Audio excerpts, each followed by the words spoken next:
Hello, my name is Michael Parkin. I read the book that's about Henry Ford and the American Tycoon by Stephen Watts.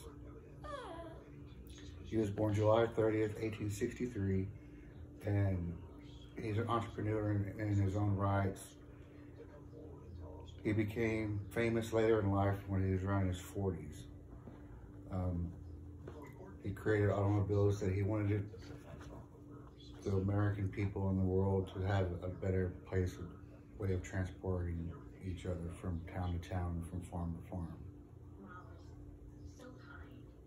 He created, when he created the Ford company, he was one of the ones that created the first assembly line, and African Americans were to also be working at a good rate of pay wage. It was during the Jim Crow laws. He wanted to create an automobile that the American people can afford, not just only the rich.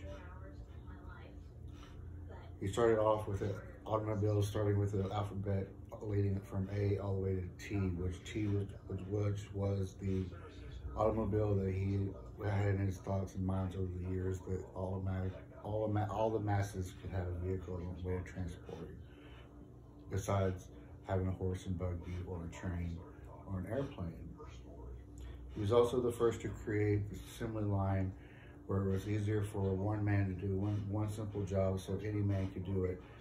And he got it down where he could make several cars throughout a one-day shift.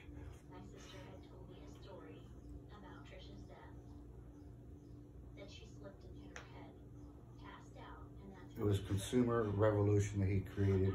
If he was to be alive today, he'd be worth over $200 billion and still making money.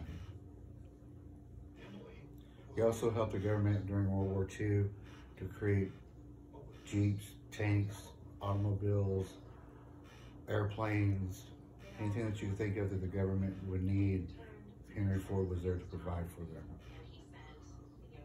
He insisted on every man living on a working man's wage. He had opportunity to make up to $5 a day. During those times, that was lots of money to take care of your family.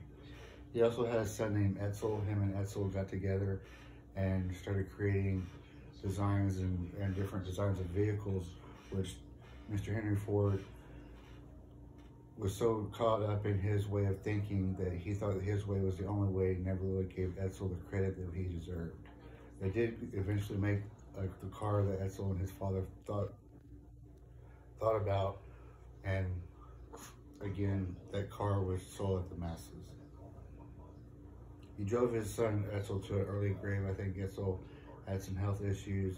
His father was really strict on him and stern, wanted to make him be the best man that he could possibly be. They brought him to an early grave. He was the most popular figure of his time, and he died April 7th, 1947, which was a very long life to live.